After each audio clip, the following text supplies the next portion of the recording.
वो दोनों खेल शुरू करने ही वाले थे कि तभी उन्होंने देखा कि जंगल के सभी जानवर इधर उधर भाग रहे हैं। बंटी ने एक लोमड़ी से पूछा। बहुत दिनों पहले की बात है। सुंदरवन के जंगलों में बहुत सारे जानवर रहते थे। उनमें एक बंदर भी था जिसका नाम बंटी था और एक खरगोश जिसका नाम गिल्लू था। दोनों में इतनी अच्छी दोस्ती थी कि वे हमेशा एक साथ खेलते, घूमते और अपना सुख दुख बांटते थे। एक दिन खेलते खेलते बंटी ने कहा, चलो दोस्त, आज कोई नया खेल खेलते हैं। बताओ, कौन सा खेल खेलने का मन है तुम्हारा? आज हम दोनों लुका छिपी खेलते हैं। ठीक है, चलो, बड़ा मजा आएगा खेलने में। वो दोनों खेल शुरू करने ही वाले थे कि तभी उन्होंने देखा कि जंगल के सभी जानवर इधर उधर भाग रहे हैं। बंटी ने एक लोमड़ी से पूछा। अरे ऐसा क्या हो गया है, तुम सब क्यों भाग रहे हो? कुछ शिकारी जंगल में आ गए हैं और अब वो इसी तरफ आ रहे हैं, इसलिए हम सब भाग रहे हैं। तुम भी जल्दी भागो, वरना वो तुम्हें पकड़ लेंगे। इतना कहकर लोमड़ी तेजी से वहाँ से भाग गई। शिकारी की बात सुनते ही बंटी और गिल्लू डरकर भागने लगे। भागते भागते वे दोनों उस जंगल से काफी दूर निकल आए।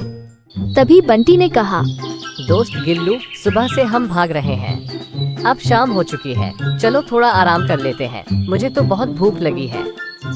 हाँ, मैं भी थक चुका हूँ, भूख और प्यास भी लगी है। चलो थोड़ा फल खा लेते हैं, फिर आराम करेंगे। वे दोनों फल ढूंढने लगे।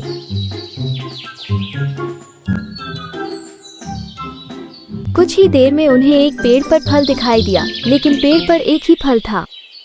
अब गिल्लू और बंटी दोनों सोच में पड़ गए। यदि ये फल को मैं खा लूँगा तो मेरा दोस्त भूखा रह जाएगा। नहीं नहीं, ये फल मैं बंटी को खाने देता हूँ। अरे इस पेड़ में तो एक ही फल है, इस फल को मैं खा लूँगा तो मेरा दोस्त क्या खाएगा? तुम ये फल खा लो, मुझे ज्यादा भूख नहीं लगी है। तुमने उछल कूद ज्यादा की है, इसलिए तुम्हें ज्यादा भूख लगी होगी। नहीं दोस्त, मुझे भूख नहीं लगी है, तुम ये फल खा लो। मुझे पता है तुम्हें बहुत भूख लगी है। वे दोनों बार बार एक दूसरे को फल खाने के लिए कह रहे थे। पास से गुजर रहा एक हाथी जिसका नाम मोती था। मोती थोड़ी देर के लिए रुका और उनकी बातें सुनने लगा। कुछ देर बाद मोती ने पूछा, तुम दोनों फल क्यों नहीं खा रहे हो?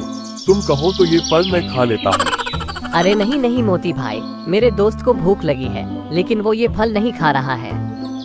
नहीं नहीं, ये बंटी झूठ बोल रहा है। मुझे भूख नहीं लगी है, इसे भूख लगी है, लेकिन ये जिद कर रहा है कि मैं फल खा लूं। मोती ये सब देखकर बोला, अच्छा तो ये बात है, तुम दोनों की दोस्ती बहुत गहरी है। हर किसी के लिए ये एक मिसाल है। तुम दोनों ही इस फल को आधा आधा करके क्यों नहीं खा लेते? ये सुनकर गिल्लू और बंटी को मोती का सुझाव अच्छा लगा। दोनों ने आधा आधा करके फल खा लिया और फिर थकान मिटाने के लिए आराम करने लगे। इस कहानी से हमें ये समझ आता है कि सच्चे और अच्छे दोस्त हमेशा एक दूसरे का ख्याल रखते हैं और मुसीबत पड़ने पर एक दूसरे की सहायता करते हैं। इसलिए अच्छे मित्र का साथ कभी ना छोड़े।